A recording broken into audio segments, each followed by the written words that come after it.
তো বন্ধুরা Starc Starc Starc হ্যাঁ বন্ধুরা স্টার্ককে কিন্তু ছেড়ে দিতে চলেছে কলকাতা নাইট রাইডার্স।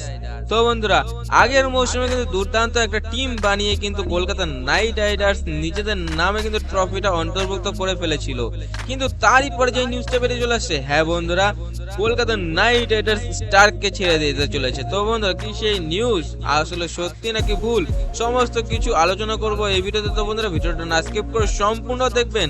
আর যদি আমাদের চ্যানেলে একটি নতুন সদস্য থাকেন তো আমাদের চ্যানেলটি সাবস্ক্রাইব করে পাশে থাকতে অবভিয়াসলি ভুলবে না।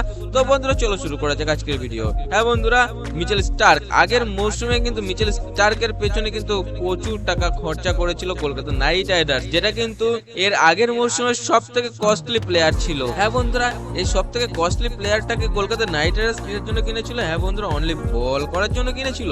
তো বন্ধুরা সেই উদ্দেশ্যে বলে রাখি কলকাতা নাইট রাইডার্স এর বর্তমানে বোলিং বিভাগ কিন্তু দুর্দান্ত পরিমাণে স্ট্রং আছে। আর যেমনটা বলা যাচ্ছে কেকেআর কিন্তু এই মৌসুমের জন্য মিচেল স্টার্ককে ছেড়ে দিয়ে তার জায়গায় কিন্তু আরো অন্যান্য দু তিনটে প্লেয়ারকে কিন্তু নিতে পারে ওই পকেট মানি দিয়ে। আর যেহেতু এইবারের আইপিএল এর অকশনের নিয়ম কিন্তু অনেক পাল্টেছে, সেই ক্ষেত্রে কিন্তু মিচেল স্টার্ককে ছেড়ে দিলে সেই টাকা দিয়ে কিন্তু কলকাতা নাইট রাইডার্স অনেক কিছুই করতে পারে। তো দেখা যাক কলকাতা নাইট রাইডার্স মিচেল স্টার্ককে ছেড়ে দিয়ে তার জায়গায় কাকে নেবে বা কতজনা প্লেয়ারকে নেবে, সমস্ত কিছু দেখার জন্য আমরা চোখ রেখে থাকবো। কোনো কিছু নতুন আপডেটস আসলে সেটা সবার আগে জানানোর চেষ্টা করব। তো খেলার একটি ভক্ত হয়ে থাকলে আমার চ্যানেলটি সাবস্ক্রাইব করে পাশে থাকতে অবভিয়াসলি ভুলবেন না। তো দেখা হচ্ছে নেক্সট ভিডিওতে। ভালো থাকবেন, সুস্থ থাকবেন, খেলায় থাকবেন, বাই বাই।